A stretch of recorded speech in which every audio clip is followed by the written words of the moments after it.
My name is Amanda Callahan. I'm 33 years old. At my sister Caroline's wedding last October, my family publicly humiliated me in front of 156 guests. During dinner, my father stood up and said the true measure of a woman is the man she can keep, then looked directly at me, a single mother sitting at table 22. When Caroline grabbed the microphone for her speech, she called me unwanted by anyone, and the whole room laughed.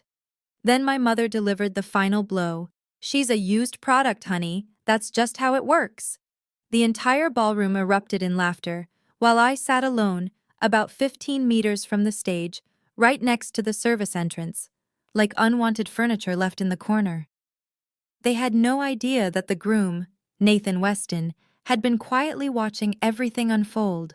And they couldn't have imagined that just minutes later, when Nathan stepped up, took the microphone and spoke, his words would make my father's business partner drop her wineglass, make my mother go pale, and make my sister finally realize who I really am.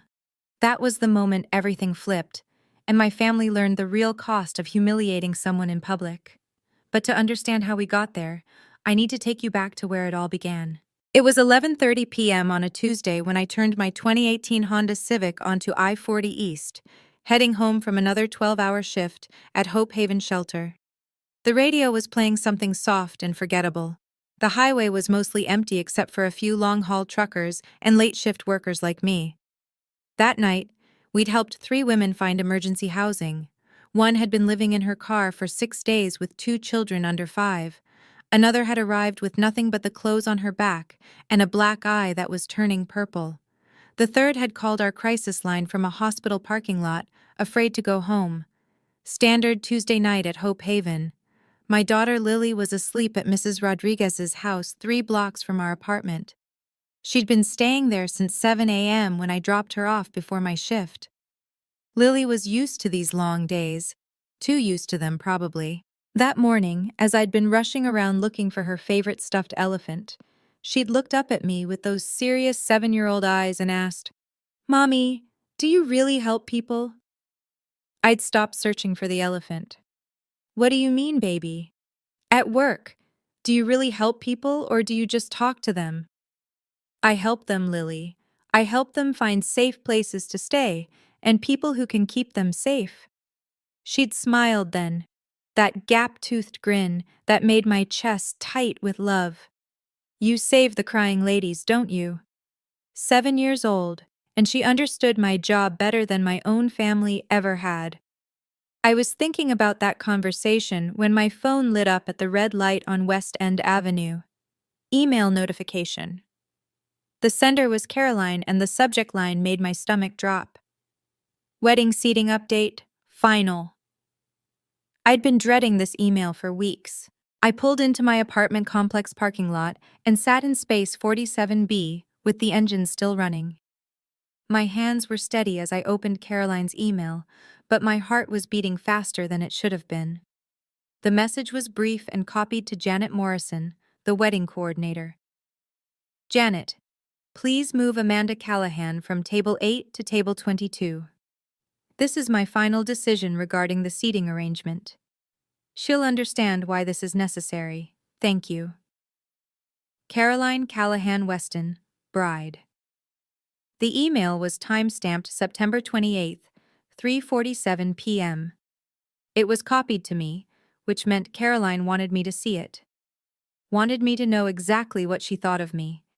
Table 8 was the family table. I knew because I'd seen the preliminary seating chart 3 weeks ago, when Caroline had accidentally left it open on her laptop during Sunday dinner at our parents' house. Table 8 was where Lawrence and Patricia Callahan would sit, where Caroline's maid of honor would sit, where the important Callahan family members belonged.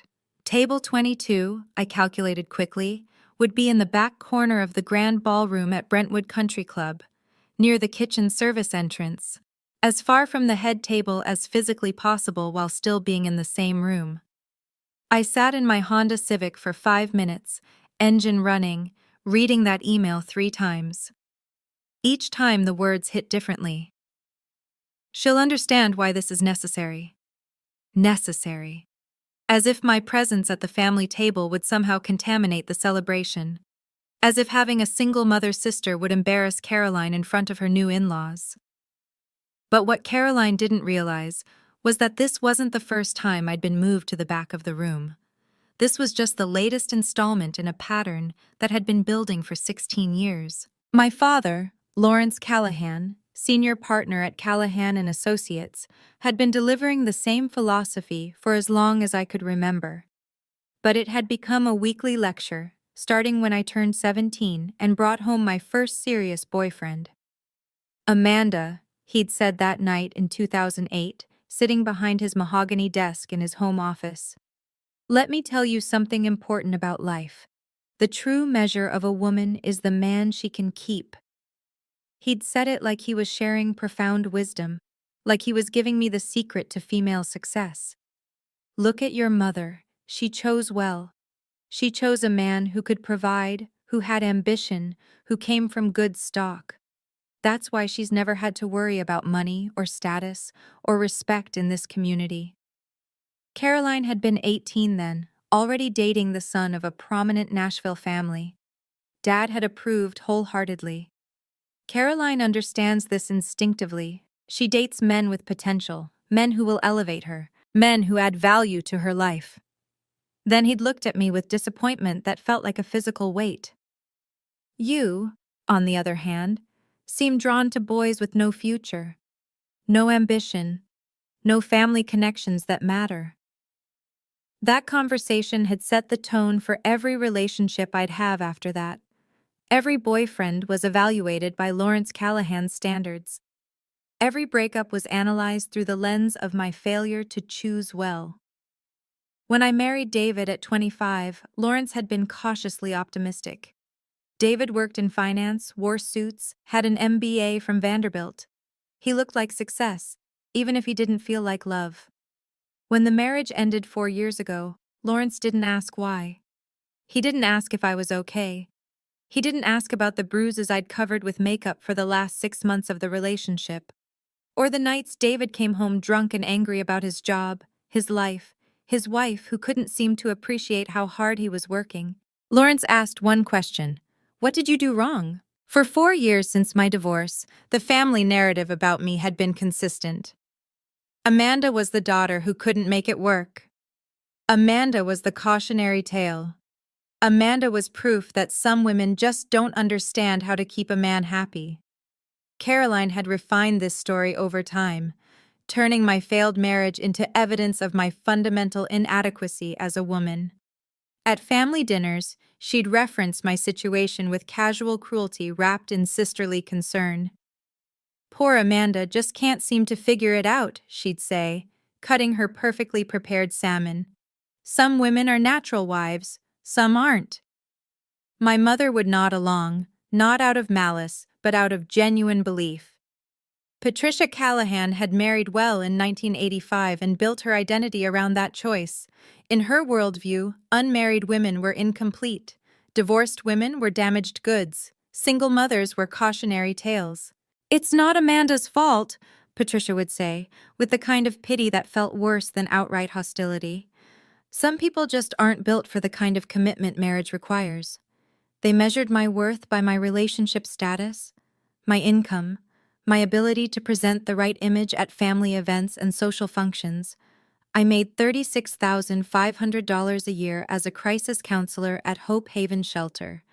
In their world, that wasn't just failure money, it was invisible money, charity work, something you did while you looked for a real career or a husband to support you properly. What they didn't know, what they had never bothered to ask about, was what that $36,500 actually bought. Last year alone, I'd handled 67 direct intervention cases, 67 women who had called our emergency hotline in crisis, women who'd been told they were worthless, used up, beyond help. Damaged goods, as my mother might say. These women called Hope Haven when they had nowhere else to turn, when their husbands had controlled every dollar and isolated them from every friend. When they were convinced that they deserved the violence because they weren't good enough wives, pretty enough women, compliant enough partners. I spent my days telling women they deserved better, that they weren't damaged, that they weren't used products. The irony wasn't lost on me that I went home every night to family dinners where I was treated exactly like the women I counseled during the day. But what my family didn't know, what they would never have thought to ask about, was that 3 months before Caroline's wedding, something had happened that would change everything. Something that had been documented, reported, and filed in quarterly reports sent to every major foundation that funded our work, including the foundation run by Caroline's future husband. July 15th, 2024, 2:18 a.m. I'd been asleep for exactly 43 minutes when my phone rang with the emergency hotline ringtone. It was a sound that could pull me from the deepest sleep to complete alertness in seconds. 5 years of crisis counseling had trained my nervous system to respond instantly to that particular combination of tones. I sat up in bed, grabbed my phone, and activated the recording system. Every crisis call was documented for quality assurance and legal protection. Hope Haven Crisis Line, this is Amanda. I'm here to listen.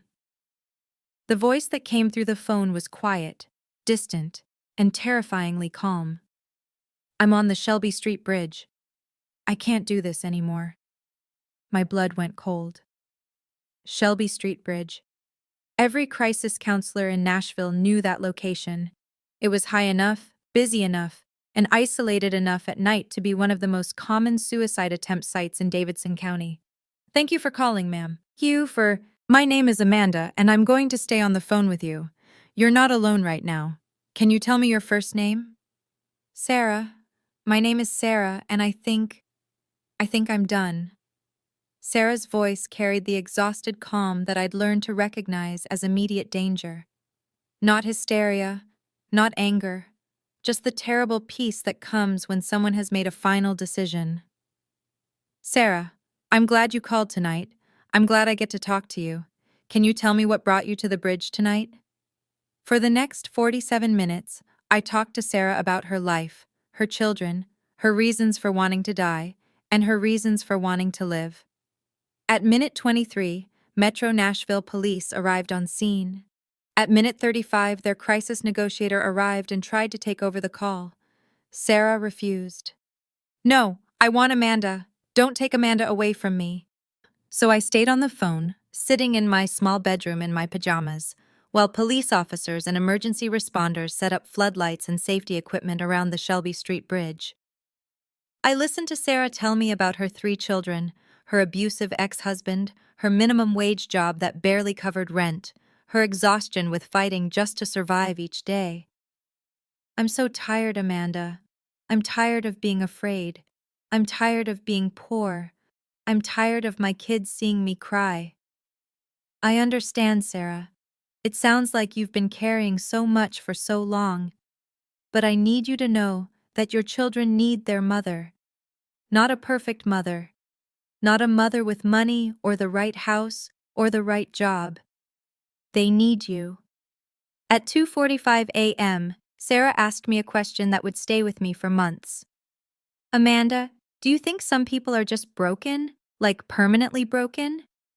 I thought about my family dinners, my father's disappointment, my mother's pity, Caroline's casual cruelty, the way they looked at me like I was damaged goods. No, Sarah, I think some people are hurt. I think some people have been told lies about their worth for so long that they start believing those lies. But hurt isn't the same as broken. Hurt can heal. At 3:05 a.m., Sarah stepped back from the edge of the bridge. The police report would later document the exact time, the successful intervention, the transportation to Vanderbilt University Medical Center for evaluation and support. Sarah hugged the police officer who helped her down. Then she asked to speak to me one more time. Amanda, I don't know your last name or what you look like, but I want you to know that you saved my life tonight. Not just from jumping, you saved my life. 3 days later, I received a copy of the Metro Nashville Police Department Incident Report. Case number 24-157-0847. Crisis Intervention, Successful outcome. Responding counselor, A. Callahan, Hope Haven Shelter. That report went into our quarterly summary, which was sent to 12 major foundations across Tennessee, including the Weston Family Foundation. Nathan Weston read every quarterly report from every organization his foundation funded. It wasn't just due diligence, it was personal responsibility. The Weston Family Foundation distributed $4.2 million annually to crisis intervention, domestic violence prevention, and mental health support programs across Tennessee. Nathan took that responsibility seriously. He'd built the foundation after losing his sister to domestic violence 8 years earlier. Every dollar they granted, every program they funded, every life they touched mattered to him in a way that went beyond philanthropy. When the July quarterly report from Hope Haven Shelter crossed his desk in August, Nathan read it twice. The statistics were impressive. 218 women served, 89 direct crisis interventions, 100% successful outcome rate for suicide prevention calls. But it was the case study section that caught his attention, the bridge incident. Case number 24-157-0847. Crisis Counselor A. Callahan, 47-minute intervention, successful outcome. Nathan recognized that last name immediately. He'd been dating Caroline Callahan for 2 years. He knew about her family, successful father, socially connected mother, picture-perfect family dinners at the Callahan house every other Sunday. Caroline had mentioned her sister exactly once during those 2 years. It was 6 months into their relationship. Nathan had asked Caroline about her family, trying to understand the dynamics before meeting everyone officially. "Oh, there's Amanda," Caroline had said, waving her hand dismissively. "My older sister. But don't worry about her, she's not anyone important." Nathan had pressed for details. What did Amanda do? Where did she live? Would he meet her soon? Caroline's response had been practiced, like she'd refined this explanation over time.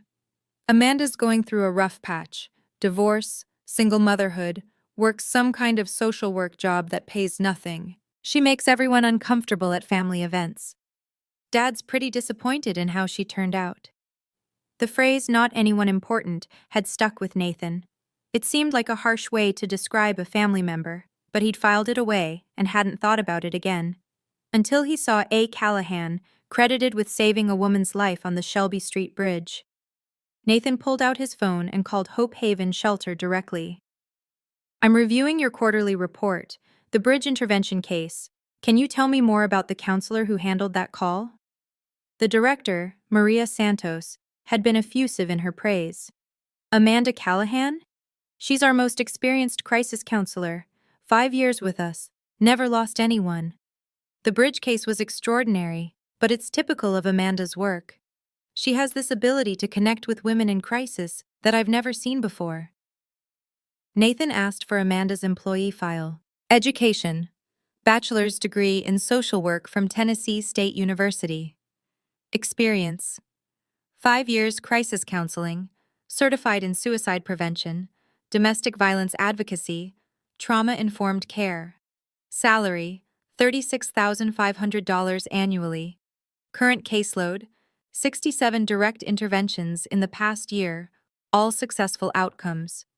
Nathan sat in his office for 20 minutes, staring at Amanda Callahan's file, Caroline's sister, the one who was not anyone important, the one who made the family uncomfortable. This woman had talked a stranger off a bridge at 2:18 in the morning. She'd spent nearly an hour convincing someone to choose life over death. She'd saved Sarah's life with nothing but her voice and her training, and her willingness to answer the phone in the middle of the night. And Caroline thought she wasn't important. 2 weeks before the wedding, Nathan decided to ask Caroline directly about her sister. "Tell me about Amanda. What exactly does she do for work?" Caroline had been addressing wedding invitations at his kitchen table, her handwriting perfect and practiced. She'd looked up with mild annoyance at the interruption. "Crisis counselor or something like that. Basically social work. She makes almost nothing, helps nobody important. Why are you asking about Amanda?" Nathan had chosen his words carefully.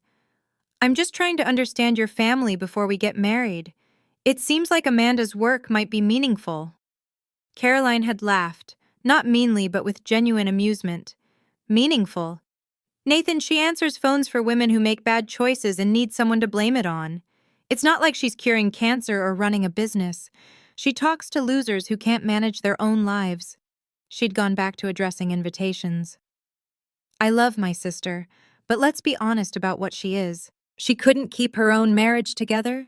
She's raising a kid alone on poverty wages, and she spends her days with society's rejects. It's sad, really.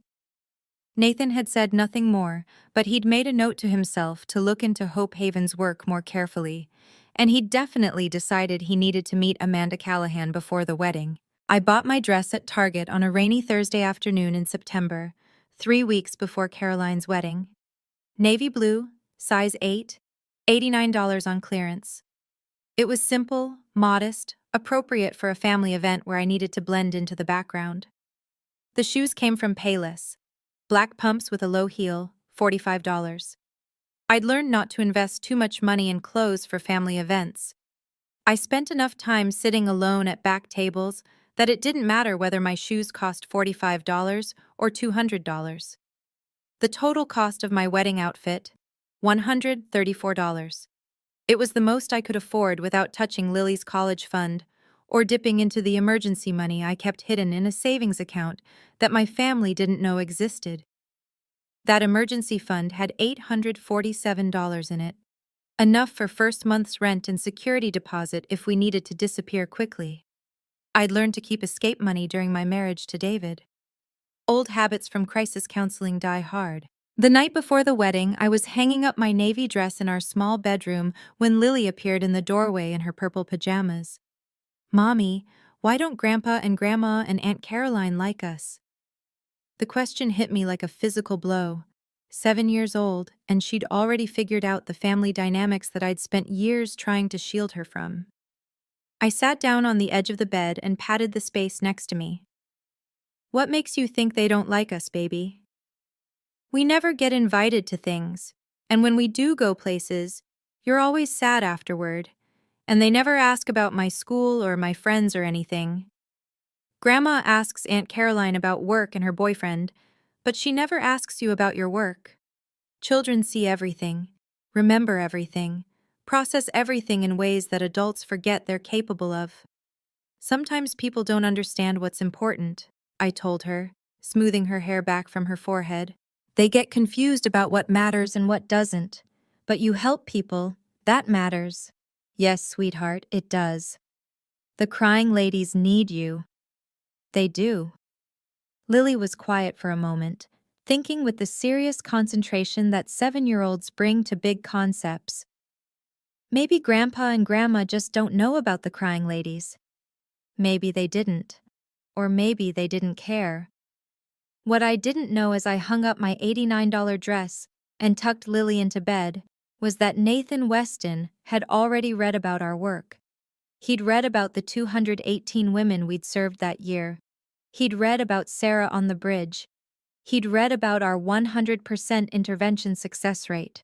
And he'd already started making phone calls to people in Nashville who could verify what Hope Haven Shelter actually did, including Tennessee State Senator Elizabeth Marsh, who happened to be on the advisory board of the Weston Family Foundation, the woman who would be sitting at table 6 at Caroline's wedding, the woman who would approach me during cocktail hour with genuine interest in my work, the woman who would stand up and verify every word Nathan said when he took the microphone. But I didn't know any of that yet. All I knew was that Caroline had moved me from table 8 to table 22, and I was dreading spending another evening being reminded of my failures as a daughter, a sister, and a woman. What I definitely didn't know was that Caroline's casual dismissal of my work, "She helps nobody important," was about to be challenged in front of 156 guests by the man she'd just married. The grand ballroom at Brentwood Country Club looked exactly like the kind of place Caroline would choose for her wedding. Crystal chandeliers that probably cost more than my annual salary hung from a coffered ceiling painted in ivory and gold. The walls were lined with oil paintings of men in hunting jackets who looked like they'd founded Nashville families in the 1800s. I arrived at 5:15 p.m., exactly 15 minutes after the invitation suggested, carrying a small gift bag that contained a crystal picture frame from Williams-Sonoma. $67 that I couldn't really afford, but that was the cheapest item on Caroline's registry that didn't seem insulting. The ceremony hadn't started yet, so I had time to find my table and get oriented to the space that would define my evening. Table 22 was exactly where I'd expected it to be, back left corner of the ballroom, positioned between the kitchen service entrance and a marble pillar that partially blocked the view of the head table. The tablecloth was the same ivory linen as every other table. The centerpiece was the same arrangement of white roses and eucalyptus, but the location sent a clear message about my place in the family hierarchy. I counted my steps from table 22 to the main stage where Caroline and Nathan would exchange vows. 43 steps across the marble floor, about 15.2 meters. Far enough that facial expressions would be hard to read, close enough that every word spoken into a microphone would carry clearly to the back of the room. I sat down in the chair that faced away from the kitchen doors, hoping to minimize the disruption from catering staff moving in and out during dinner. The other 7 chairs at table 22 would eventually be filled by distant family friends, business acquaintances of my father's, and what wedding planners call overflow guests. People who needed to be invited, but didn't quite belong anywhere else. That's when I noticed Nathan at the head table, 43 steps away, watching me. He was wearing a navy suit that probably cost more than my monthly rent, his dark hair styled in a way that looked effortless, but definitely wasn't. Handsome in the way that men with money and confidence always seem to be, but it was his expression that caught my attention. He looked at table 22, looked at me sitting alone, then turned to Caroline and said something that made her glance back in my direction. Caroline's response was animated but brief. She gestured dismissively, said something that made Nathan's jaw tighten slightly, then turned her attention back to the guests approaching the head table. Nathan's eyes found me again across the ballroom. For just a moment, our gazes met. He nodded once, a small acknowledgement that felt strangely significant. I had no way of knowing that Nathan had just asked Caroline why her sister was sitting alone at a table in the back corner, and that Caroline had just told him not to worry about it because I preferred to keep to myself at family events. Both of those statements would prove to be significant later in the evening. The wedding ceremony lasted 32 minutes and was performed by Caroline's college roommate who had gotten ordained online specifically for this event. 156 guests filled the ballroom, arranged in neat rows facing a temporary altar decorated with white roses and ivy.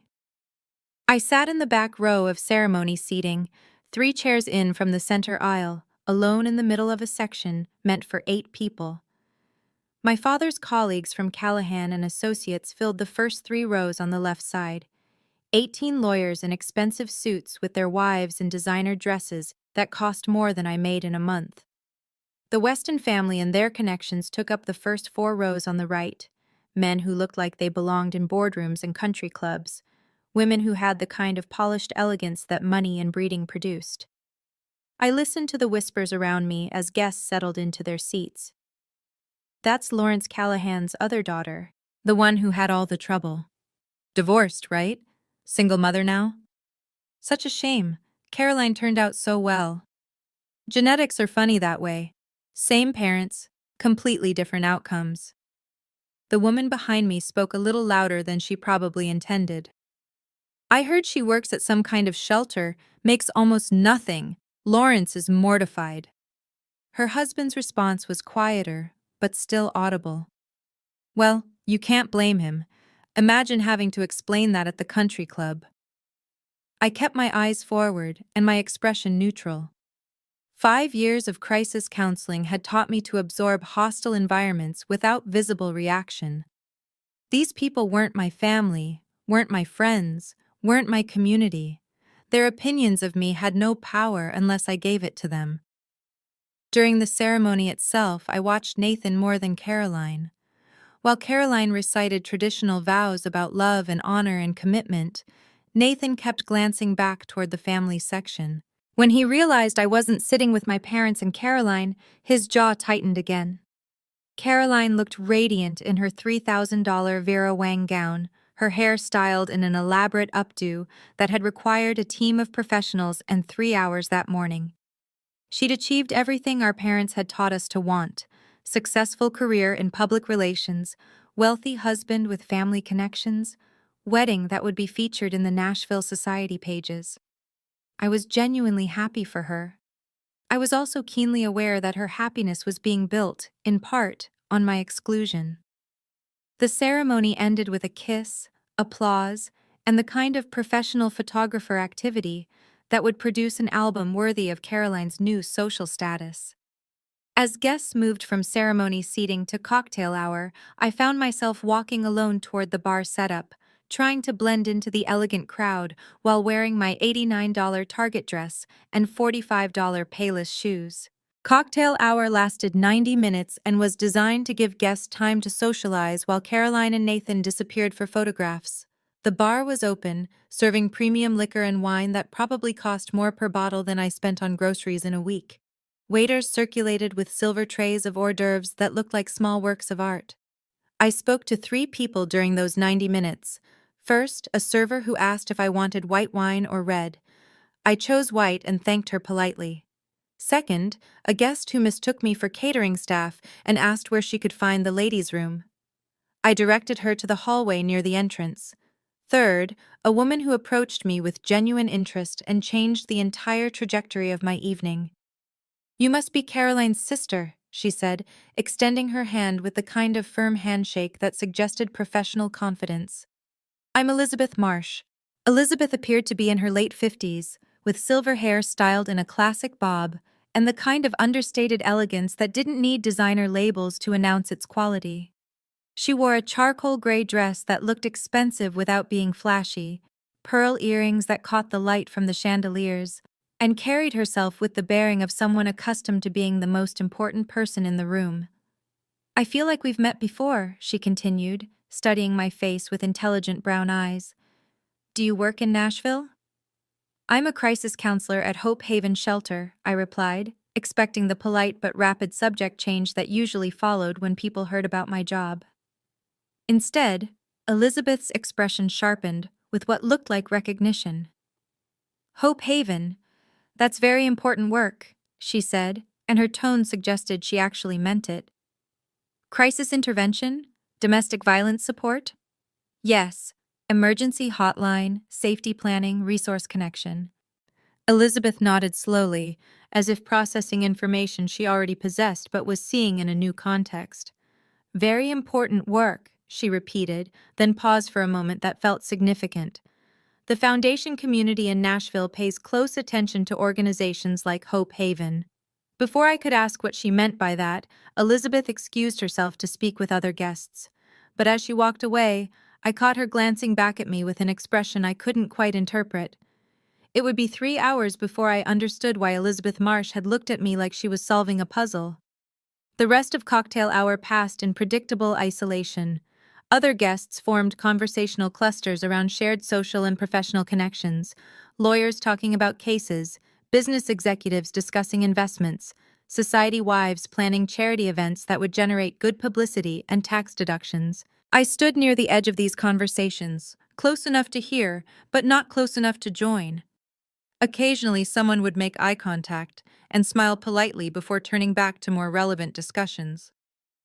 At 6:30 p.m., Caroline sent me a text from wherever she was taking photographs.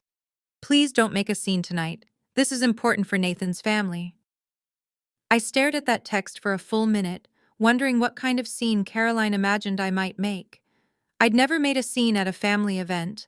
I'd never done anything at family events except sit quietly, eat dinner, and leave early. But the text told me everything I needed to know about Caroline's expectations for the evening. I was a potential problem to be managed, not a sister to be celebrated. I deleted the text without responding. At 7:15 p.m., guests were called to dinner. The ballroom had been transformed during cocktail hour. Round tables covered in ivory linen, place settings that included more silverware than most people used in a week, centerpieces that probably cost more than my monthly car payment. I walked past 21 tables filled with lawyers, executives, Caroline's sorority sisters from Vanderbilt, Nathan's prep school friends, family members who'd traveled from other states to celebrate the union of two successful Nashville families. Table 22 was exactly as isolated as I'd expected.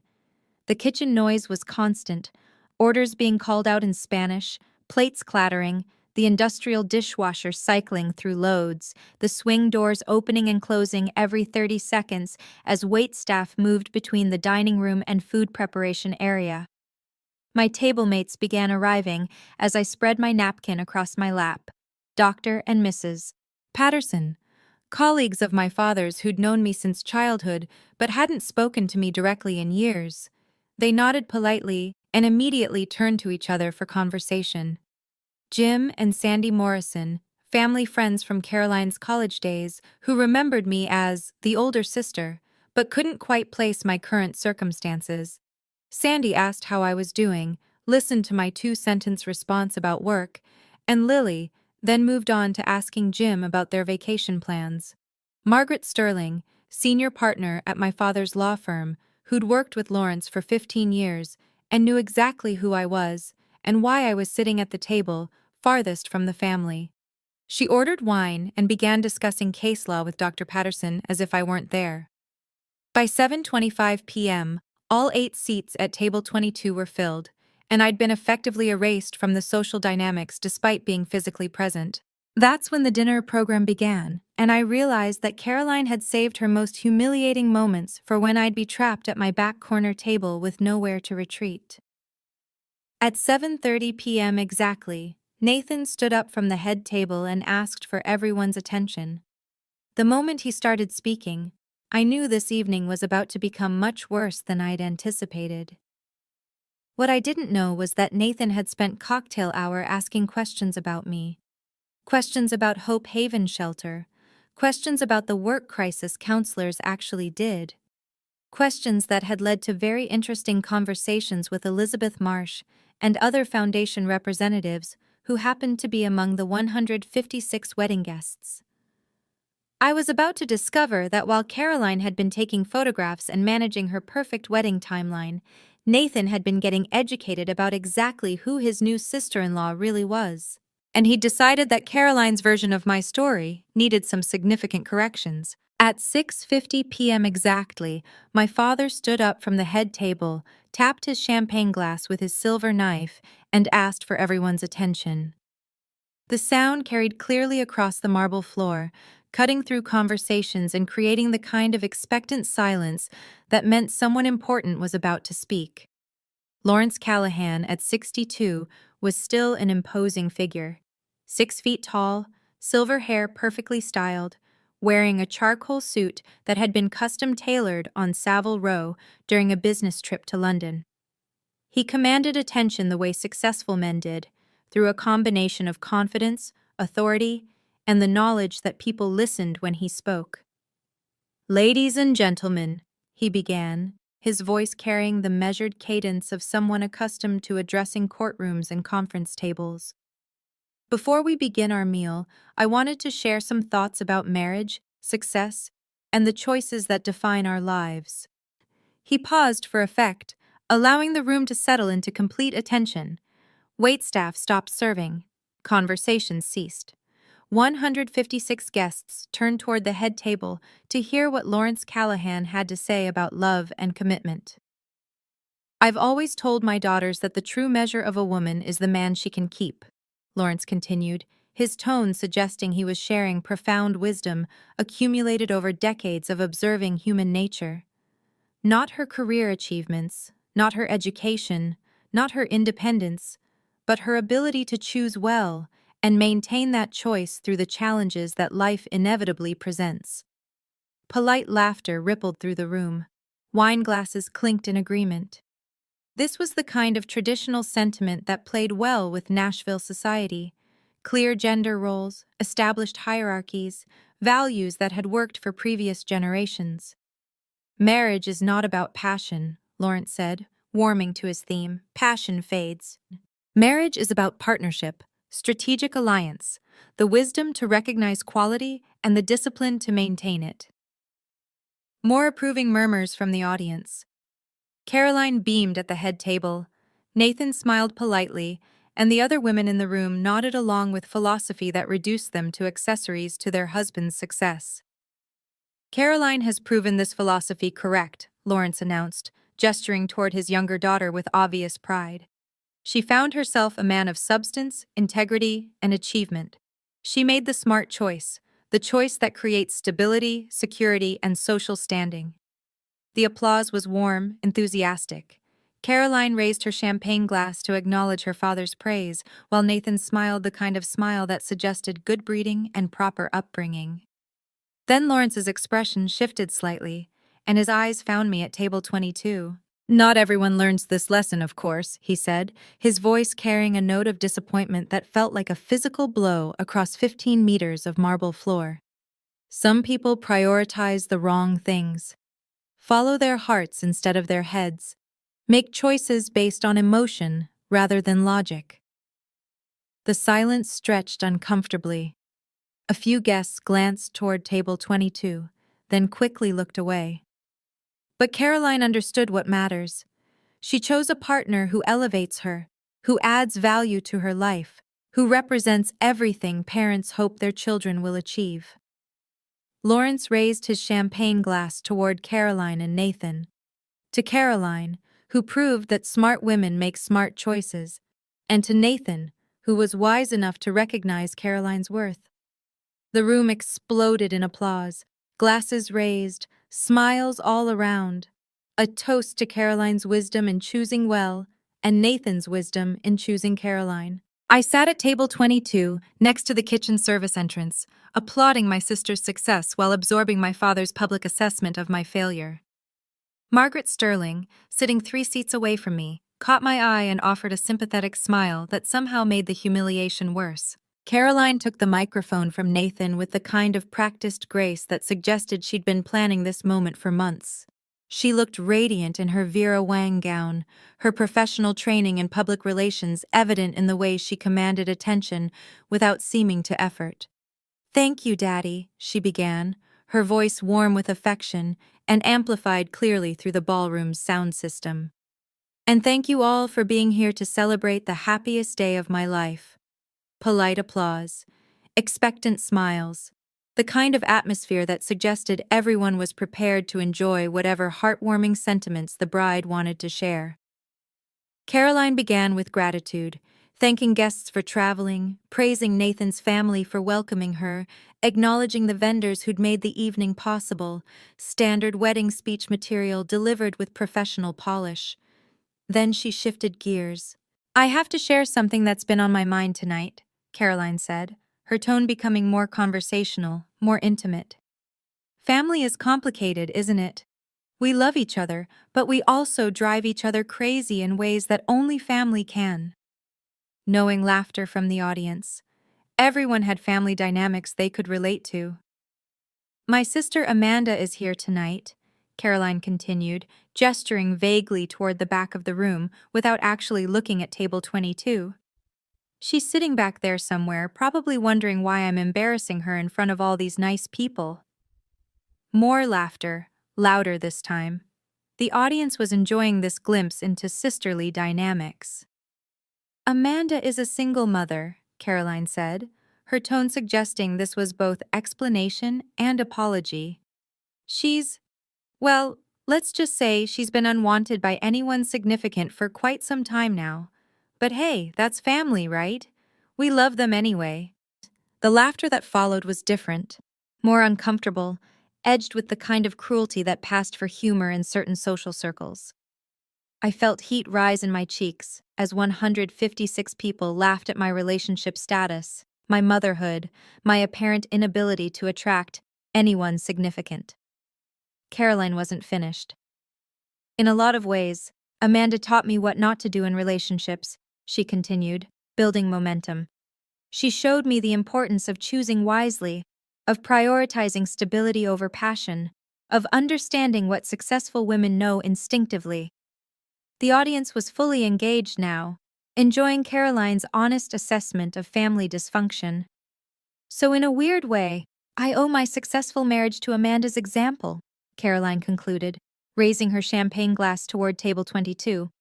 Thank you, sister, for showing me how to keep a man happy, how to choose someone worthy, how to build something that lasts. The applause was thunderous. Caroline beamed with the satisfaction of someone who'd just delivered exactly the message she'd intended. I sat perfectly still, hands folded in my lap, face burning with humiliation, while 156 people celebrated my sister's wisdom in learning from my failures. But the worst was yet to come. As Caroline handed the microphone back to Nathan, my mother Patricia stood up at the head table. She didn't need the microphone to make herself heard. Patricia Callahan had spent 30 years in Nashville society learning how to project her voice across rooms filled with important people.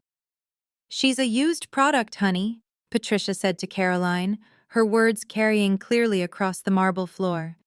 "That's just how it works."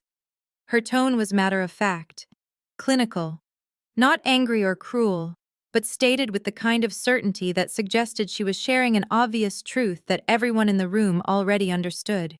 Patricia's voice carried the same tone she used when explaining why certain restaurants were inappropriate for business dinners, or why certain neighborhoods weren't suitable for raising children, or why certain people couldn't be trusted with important social responsibilities. "Some women understand how to maintain their value," Patricia continued, sitting back down but still speaking loudly enough for nearby tables to hear.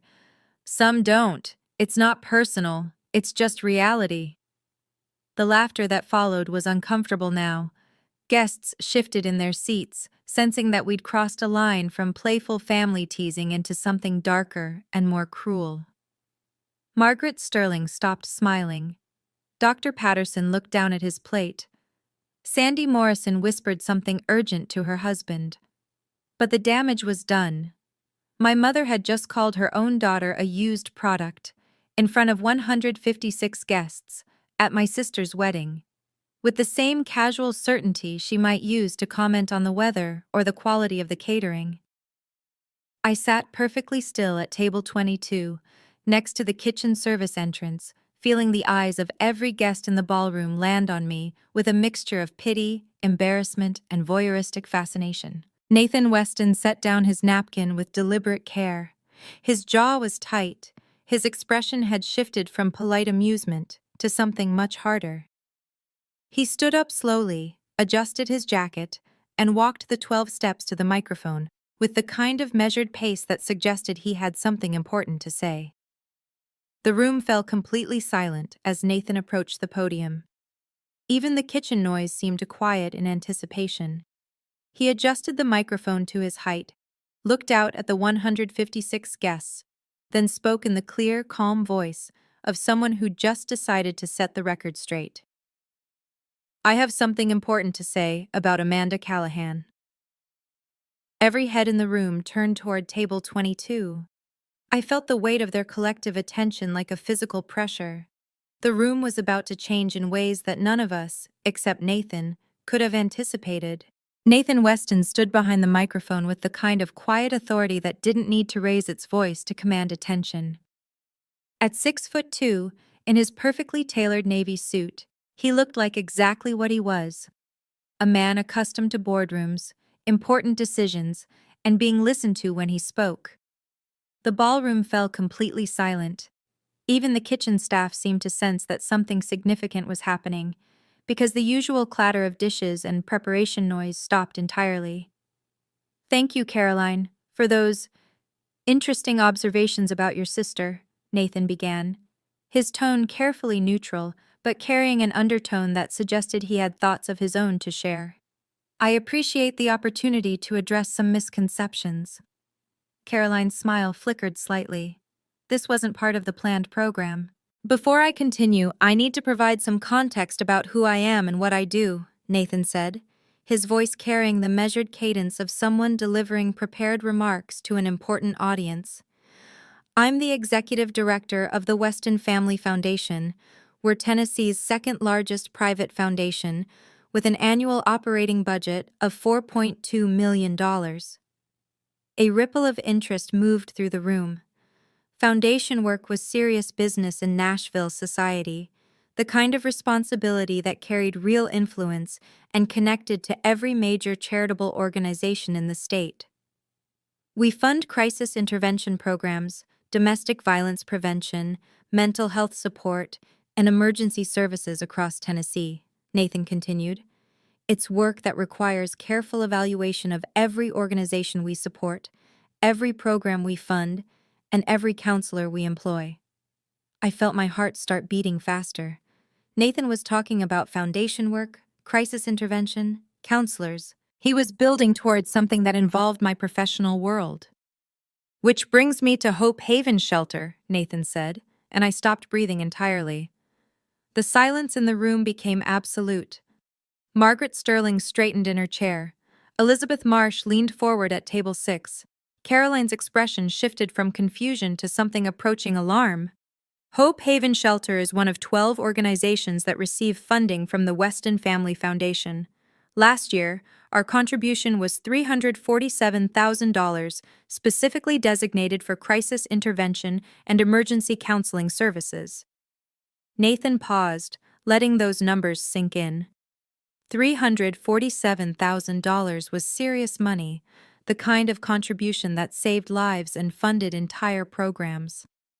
I read every quarterly report from every organization we fund, not because I have to, but because I believe in accountability for every dollar we invest in Tennessee communities. Last year, Nathan continued, his voice gaining strength and clarity, Hope Haven Shelter served 218 women in crisis. These weren't women making bad choices, as Caroline suggested. These were women fleeing domestic violence, women threatened with murder by intimate partners, women whose children were in immediate danger. The room was completely still. This wasn't wedding speech territory anymore. This was testimony about life and death. Hope Haven's crisis counselors handled 89 direct interventions last year.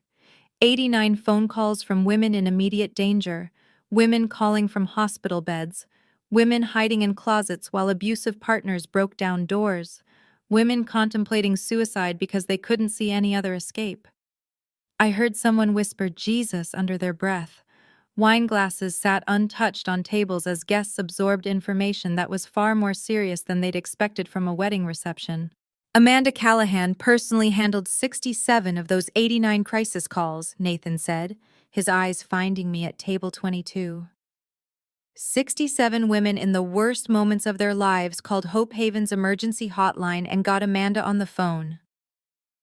Margaret Sterling turned to stare at me with an expression of complete shock. Dr. Patterson set down his fork and gave me his full attention for the first time all evening. Amanda has a 100% success rate, Nathan continued. Every woman who called her for help survived. Every intervention she handled resulted in a positive outcome. Every life she touched was saved. The silence stretched for 10 full seconds. I could hear my own heartbeat, the distant hum of air conditioning, the barely audible sound of someone crying softly at a table near the front. Caroline's face had gone completely white.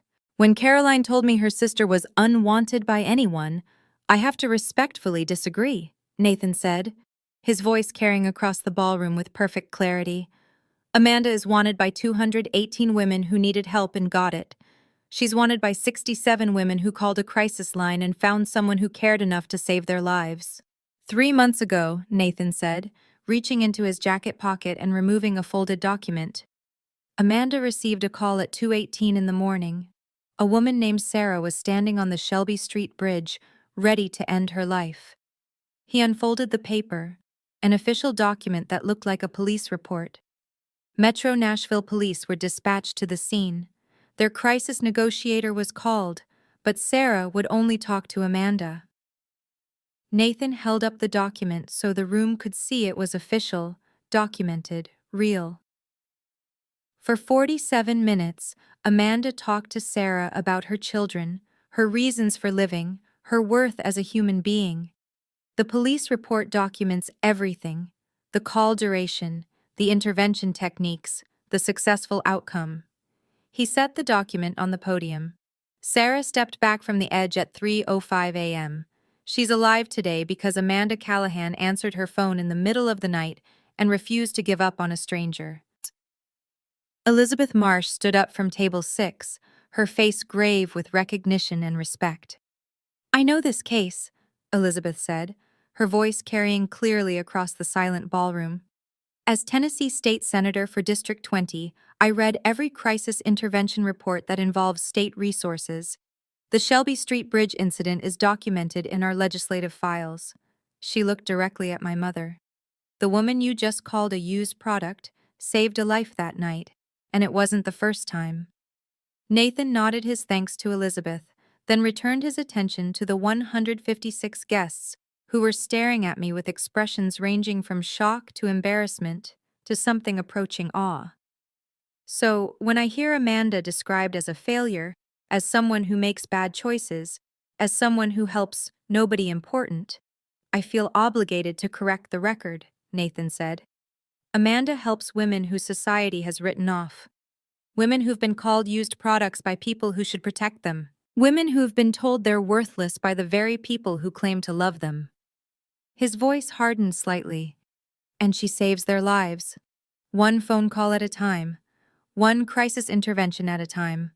One woman at a time." But Nathan wasn't finished yet. The foundation revelation and the bridge documentation were just the beginning of what he had to tell this room full of people who'd just spent 10 minutes laughing at my expense. "Which brings me to tonight's announcement," he said, reaching into his other jacket pocket. The room held its collective breath, waiting for whatever revelation was coming next.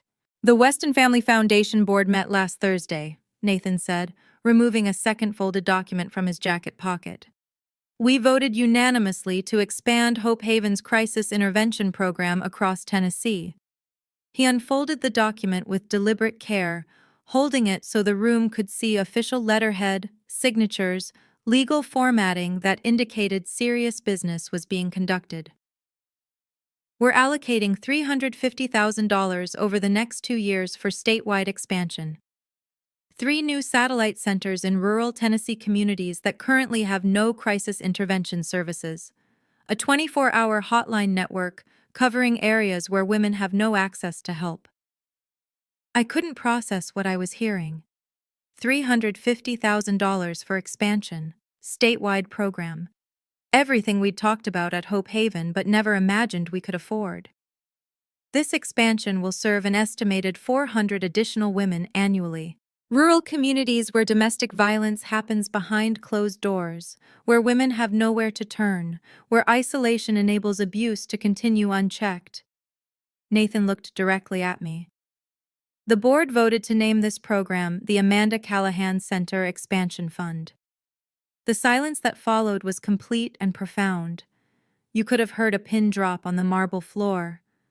Caroline's champagne glass slipped from her fingers and shattered on the floor, the sound echoing through the ballroom like a gunshot. "The woman you just called a used product," Nathan said, his voice quiet, but carrying clearly to every corner of the room, "is having a $350,000 program named after her.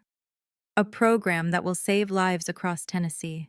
Elizabeth Marsh stood up from table 6, walked to the microphone area, and asked Nathan with a gesture if she could speak. Nathan stepped aside immediately, recognizing her authority. "For those who don't know me," Elizabeth began, her voice carrying the practiced clarity of someone accustomed to addressing legislative chambers and public forums, "I'm Tennessee State Senator Elizabeth Marsh, representing District 20. I also serve on the advisory board of the Weston Family Foundation." My father's face went completely pale. Having a state senator at your daughter's wedding was impressive. Having that senator contradict your family's assessment of your other daughter was mortifying. "I can personally verify every word Nathan just said," Elizabeth continued, looking out at the silent room with the bearing of someone who'd spent 20 years in public service. "I've read Amanda's case files. I've reviewed the police reports from her interventions. I've studied the statistics from Hope Haven Shelter. She turned to look directly at my mother. The Amanda Callahan Center Expansion Fund is not just a nice gesture, it has my full legislative support. I've already introduced a bill to provide matching state funds for crisis intervention programs in rural Tennessee. Elizabeth's voice carried the weight of political authority and moral conviction. This program will be operational within 6 months. It will save lives in communities where women currently have no options except to endure abuse or risk everything to escape it. She paused, letting the gravity of that statement settle over the room. The woman you called a used product is about to become the director of a program that will serve the entire state of Tennessee. The only sound in the ballroom was someone crying softly at table 14. Nathan returned to the microphone as Elizabeth walked back to table 6. Which brings me to the personal aspect of tonight's announcement, Nathan said, looking across 43 steps of marble floor to table 22, where I sat in my $89 Target dress, trying to absorb what was happening to my life. Amanda, he said, his voice warm but formal, carrying the weight of an official job offer being made in front of 156 witnesses, the Foundation Board has authorized me to offer you the position of Executive Director of the Amanda Callahan Center Expansion Fund. 156 people turned to stare at me. The silence was complete except for the sound of my own heartbeat pounding in my ears. Starting salary, $72,000 annually, full benefits, administrative support, a staff of 12 crisis counselors across 3 locations. Nearly double my current salary, a chance to build something bigger than I'd ever imagined, the opportunity to save lives on a scale that went beyond individual phone calls and crisis interventions. The position starts Monday if you accept it, Nathan continued. We have offices ready, funding secured, legislative support confirmed. He paused. Amanda Callahan, will you accept the position of Executive Director?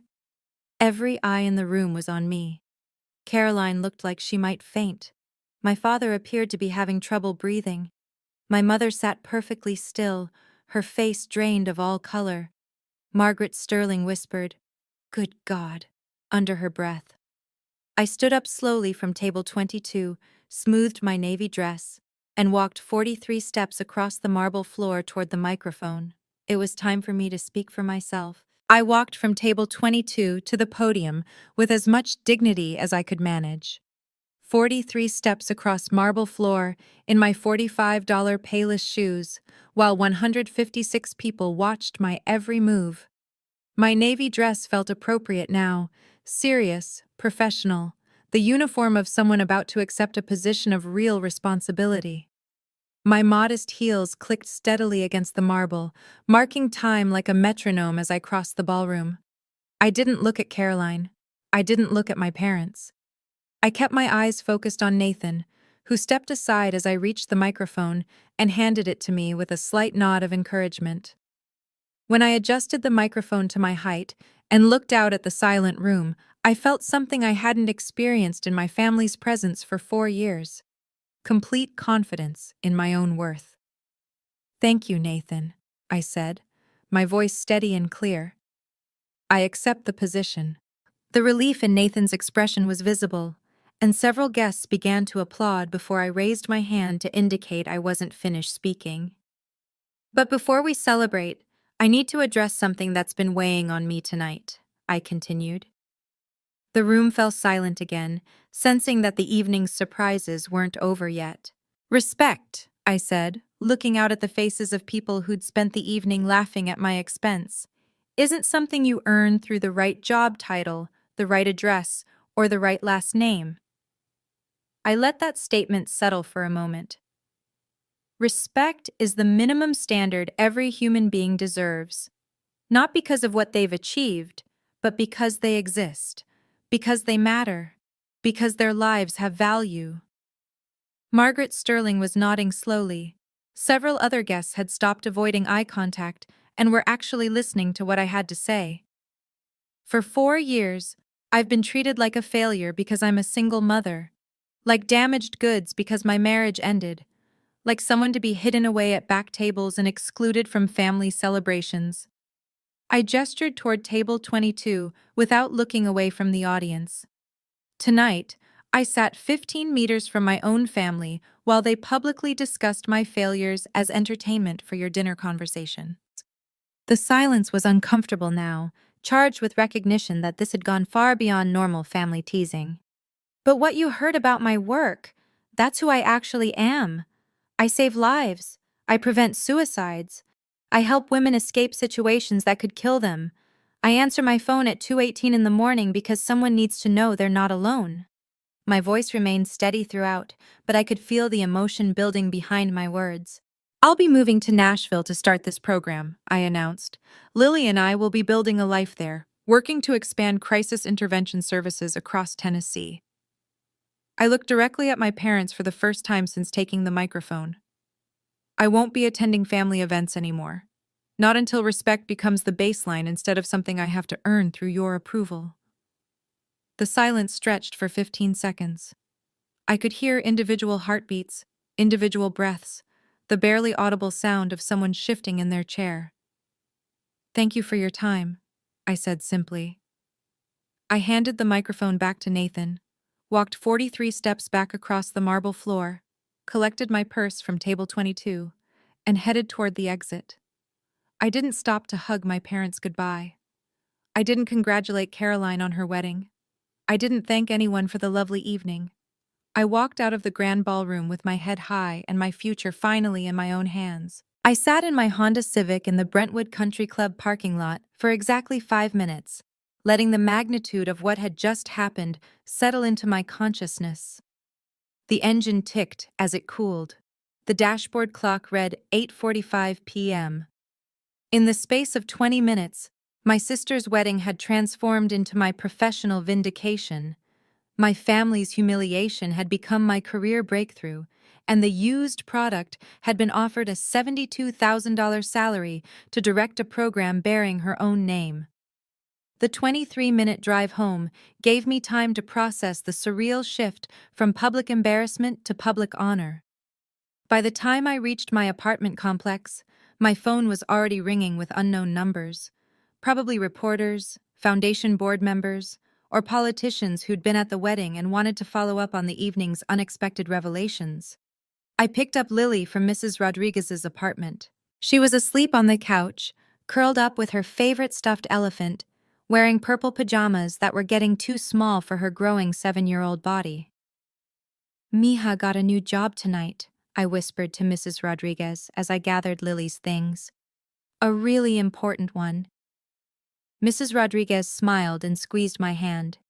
Good for you, honey. About time someone recognized what you do.